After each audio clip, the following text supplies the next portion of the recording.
International Women's Day celebration is still very much around. The Global Alliance and Unity of Purpose coined for this year's theme, Break the Barriers, is so overwhelming. To give our own support and also show that female gender will continue to break the barriers, IT field is not left out, with women across the globe taking their place in various aspects of the tech field. In this episode, we will be looking at accelerating female participation and growth within the tech space. My name is Abimbola Ilori and you are watching ICT Today.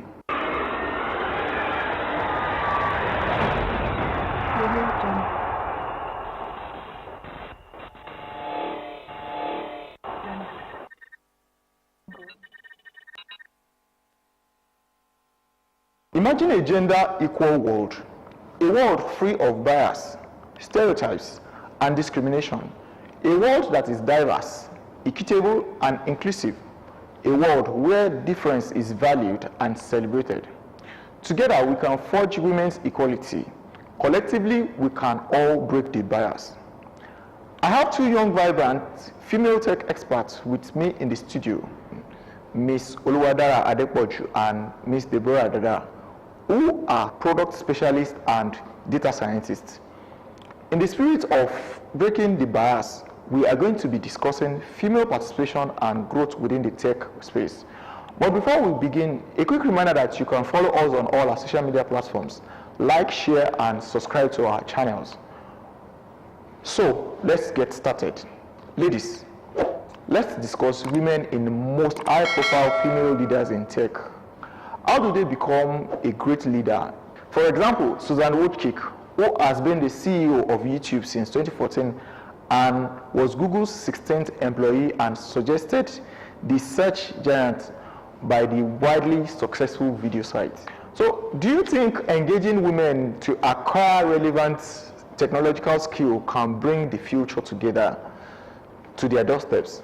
Yes, I think so actually, because engaging women will actually help them to be able to acquire more knowledge, and acquiring this knowledge will actually also help them to bring the future to their doorstep. Now, how will that work? Imagine getting to acquire a skill, and that particular skill enables you to be able to operate digital devices.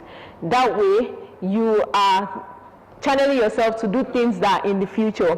And that way, we'll be able to bridge the gap where they say maybe sometimes that technologically our nation is behind. That way, we'll help foster that. So yes, technology will bring the future to our doorstep. And engaging more women with it will make it faster. Thank you.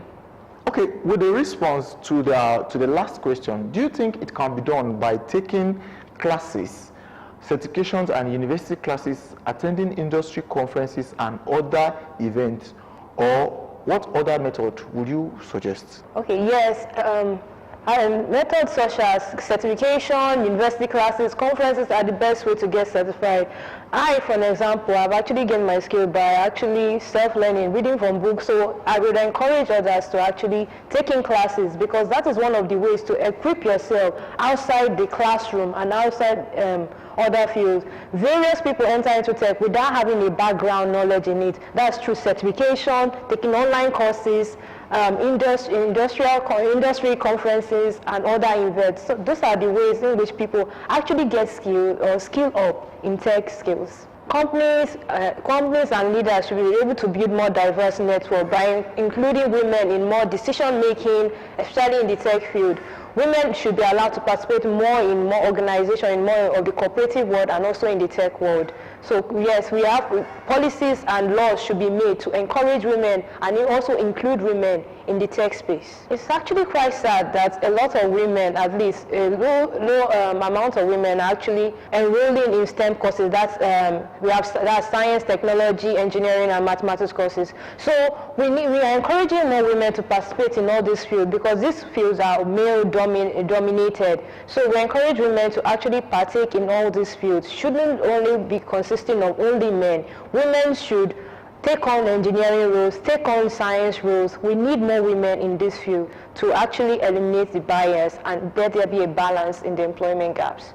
Now let's be practical. Based on research, men have more chances of being a tech guru, although women are also thriving to be one. How do you think tech can eliminate the bias and in the hiring process? Okay, actually, for tech these days, tech is a field where your certification does not matter, your gender does not matter. As long as you're able to present your resume, you're able to present your portfolio of what you have done, and you earn it, you definitely have it. And the truth is, in the past 5 years that I've been in the industry, more women have been coming in. Just that they keep limiting themselves to the things they can achieve, and they feel like some places are still like they can't do some things. But there has been changes over the years, and hiring processes have even been easy, such that just present your work. As long as you are good enough, you get the opportunity.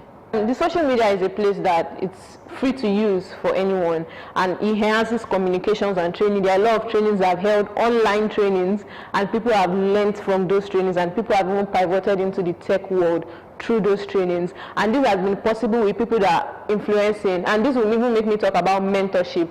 There are a lot of people that are mentored online. They have that opportunity to be mentored online, and you are allowed them to enter into different companies. So imagine a mentor in a company is my mentor. When there's an opening in that company, the person definitely just suggests me and refers me in, and then I get the job. So definitely communication, mentorship, and all of those things, they work. So I would also proceed to also talk about the fact that mentorship is a pillar of support. It's like you're leveraging on someone's mistake and their experience to grow. So definitely grow to be faster. For me, starting also learning by myself, it was until I got a mentor, it speed up, like the speed of my progress was so fast, and I was able to complete a lot in a very short time. Thank you, ladies, for coming on the show today, Deborah and Dara.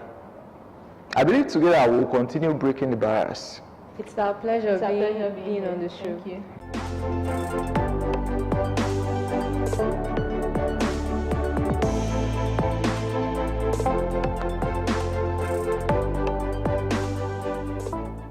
And on that note, we draw the curtain in this episode. But before I go, a quick reminder that you can follow us on all our social media platforms. Subscribe to our YouTube channel and click on the bell icon to receive notification on new updates. You can also watch us live on the go by downloading our app from App Store and Google Play Store. You can also watch us live on our website www.ogtv.com.ng/live. Until the next time when I return with another episode. If it is digital, it's part of ICT.